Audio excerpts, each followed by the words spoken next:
Hey, I'm Seth with Land the House. Thank you so much for joining in. Today I have the Worx 40V Max cordless chainsaw with 14-inch bar. Let's go ahead and pull this out of the package, get the bar oil installed, batteries charged, and we'll come back out here and do some work here on this log. Here's the included fast dual charger. As you can see, both the batteries can be placed on there at the same time. It has lights that will blink to indicate that it is being charged or it is charged. Just plugs up to your typical wall outlet. It is a good size, but has lots of ventilation, so definitely nice to have that. This unit comes with two batteries, the power share, which means these batteries will work between various Worx tools. They are 20 volt each for a 40V max system. On the back it's got a push button so you can see the status of the charge. They are 2 amp hour and a nice size. It's about fits in the palm of the hand, so they're not too bulky. We'll go ahead and get the batteries hooked up to the charger here. They will just slide in nice and easy like that. The green light will begin to blink to indicate that it is charging. And it is a dual fast charger, so you can plug both of these up together and let them finish up that charge. The bar lubrication is going to go in right here. I'm just going to use some of this. It recommends that you don't overfill. Let's see if I can accomplish that here. I figured that was going to happen. Let's go ahead and slide the batteries in here. Make that little connection. Here's the other one. The saw has a test indicator here. This shows it as full battery. You can just push this button here and see those lights. I kind of figured I would overfill that. It's something I do all the time. Let's take a closer look at the saw here, and then we will make our first cut. So first thing, handle is pretty typical. You've got your side and your top hold. It's got a safety over here, so you have to click that and then pull the trigger. The batteries seem like they are non-intrusive here. You can kind of see how compact they are. Brushless motor, that's really cool. The lockup here seems to have a pretty good snap to it. You can hear that. Definitely makes a purchase whenever it snaps. Got the Worx logo there. The batteries, if you want to remove them, you just pull that tab there and they come right out, snap back in. And like I said before, there's a battery power test right there. You just push this button and it gives you that readout. So let's move on to the front. Your I guess they're called dogs here, are not very intrusive. They're very short, shallow there, which for a saw this size should be plenty. Does come with a chain guard. Let's flip it over. This is pretty cool. It's an auto tensioning knob. So whenever you, let's take this off. When you're working, it will auto tension the chain on here. But if it does come loose, it's got arrows on here. So turning it clockwise will tighten it.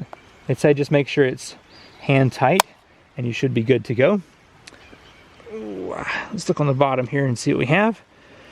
So your sawdust can fall out there, and the handle back here is got that protective grip on it. Pretty good. To make our first cut, I'm gonna wear safety goggles and some gloves here. I don't know how loud this is. I guess we'll know when we turn it on. Brought some earplugs just in case. All right, so firm grip, tightened on the tensioner here. I'm gonna go ahead and pop the lock off, hold down my safety button, and go for it.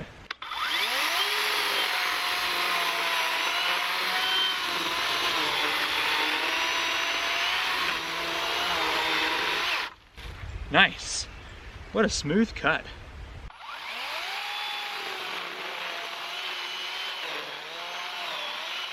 I picked this old log because it is kind of suspended here, and I can make several cuts and see how long these two batteries will last. So let's go ahead and make a few more cuts. I can already tell you one thing I'm really enjoying about an all battery saw is that it's quiet.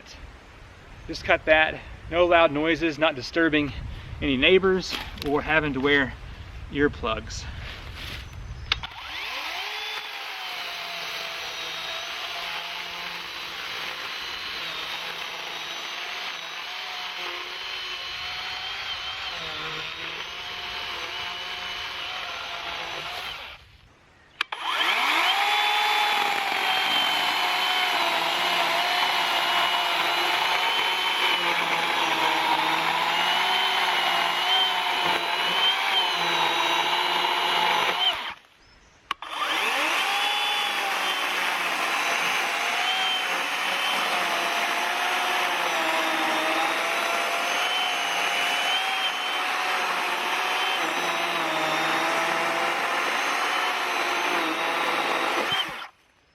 Okay, that was 5 passes through a pretty old dead tree.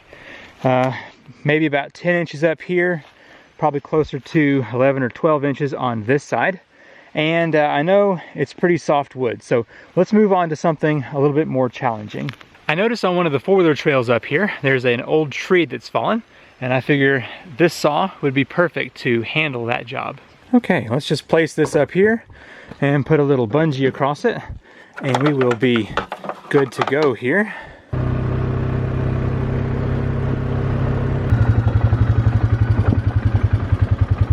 The saw rides well on the back of a 4-wheeler, no problems there. All right, let me show you the tree we're going to be cutting down here. Got this one right here, is a little bit in the way, and then there is another one up around the corner we'll have to tackle. I've always thought of cordless chainsaws to be good for this kind of stuff here. Smaller trees that are down across roads and trails, but I think that previous tree definitely proved this has great potential for cutting down bigger stuff. But let's see how well it handles this little brush-like stuff here.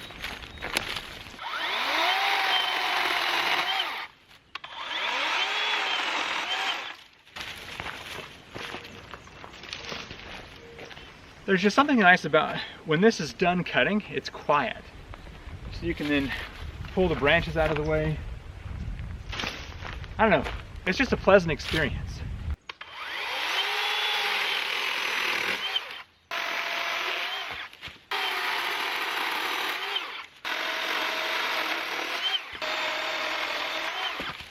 The last tree we're going to cut here, I think, will be the best test of what this saw is capable of. We'll cut it up in here somewhere. It's about 8 to 10 inches, but it is a much harder oak, and it should give us a good example of how well this saw does on a larger, fresh tree.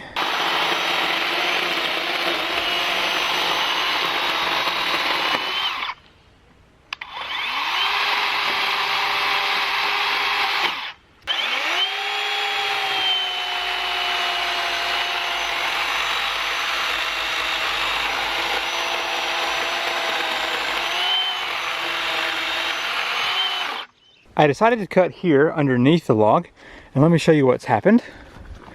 The chain has slightly come loose here on the bottom. Oops, too far zoomed in. Okay, so you can see the chain is too loose down here. So I'm going to loosen the chain tensioner all the way. See if I can't get this plate to come off. Just to see what this housing looks like. There we go. That's what it looks like in there. So yeah, we were just slightly off of the bar there. So now I think we should be good to go. Probably should have checked the tension one more time before doing that other cut. Yeah, so one piece right there in the middle is what holds this whole cover on. It's a pretty simple design.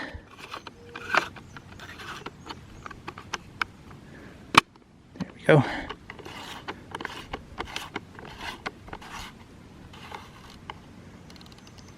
All right, hand tight. Let's see, maybe a little bit too tight. I'm gonna try once more to see what happens when cutting from the bottom. See if the chain has the same problem. Kind of a bad spot here, I know. Probably could have picked a better place.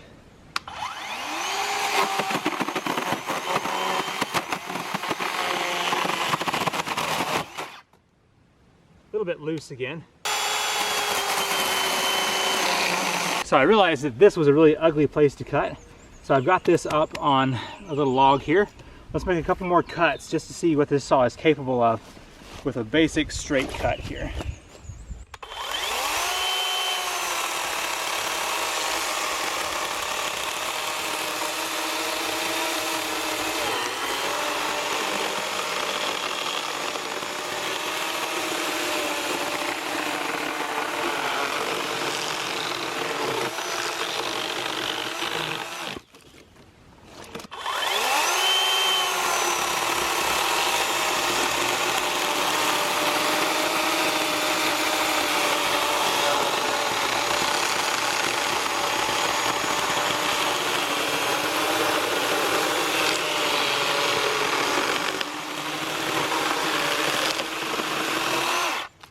Let's take a look at things and see how its first use has fared. So the batteries, 2 buttons on that one, 2 on that one. If we hold down this, it's got 3 left after all of that. It had actually gotten down to 2, so it's kind of between that 2 and 3 area. The chain did well. I'm really pleased with that. Had a couple of times where I had to pull this housing off just to make sure the chain was tight. For some reason, once it became too loose, this wouldn't tighten it back, but it's super easy. It rethreads perfectly, no problems there. Chain brake, let's go ahead and test that out. So if I pick this up, let's see here. Nothing. All right, cool. So that works just fine. I guess that's the best way to walk around with that, is to put that chain brake on there. One thing that I'm used to with a regular gas-powered saw is you can move the chain whenever it is not in use. This one, nope, locked down. The batteries charge up really fast, which was great. So if you run out of that while you're cutting, it doesn't take long at all to get that charged back up. Man, looking good. Well, it's starting to rain out here, so I'm gonna get the camera out of the weather, but I like this little saw a lot. Let's see how much of our chain lubricant we used. I can see a bubble in there, so I'm gonna say not even 10% was used on that round there. Very nice. Handle, it's got a nice rubber to it, a good grip. So once again, this is the Worx brand 40 volt max cordless chainsaw. Has the power share batteries, so if you have other tools from Worx, then you can share the batteries. It's a great saw. I intend on using this a lot more than my gas powered saw because of convenience. Just plop the 2 batteries in there, they charge up quick, no noise, you don't have to wear hearing protection with this. It's the saw itself is quiet. All you hear is the sound of the tree being cut. So if you want to check out this saw, I'll have a link in the description down below. Do check that out, and you'll probably see this saw a lot more here on the channel. All right, I'm Seth Johnson with Land to House. If you would hit that thumbs up button, and be sure to subscribe for more reviews like this one. I have a lot more on the way. All right, I'll see you next time.